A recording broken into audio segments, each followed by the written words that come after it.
மாற்கு எழுதிய நற்செய்தியிலிருந்து வாசகம். அதிகாரம் 10, வசனங்கள் 28 தொடக்கம் 31 வரை. அக்காலத்தில் பேதுரு இயேசுவிடம், பாருங்கள், நான் எல்லாவற்றையும் விட்டுவிட்டு உம்மையே பின்பற்றவர்களாய் இருக்கின்றேன் என்று சொன்னார்.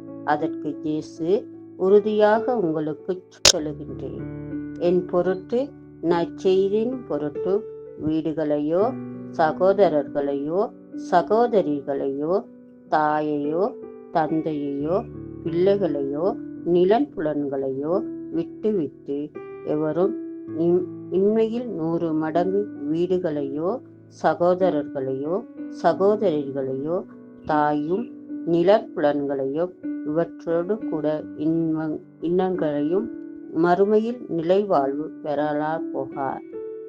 முதுமையானோர் பலர் கடைசியானோர் முதன்மையாவர் என்றார். இது ஆண்டவரின் அருள்வாக்கு. இறைவா, உமக்கு நன்றி.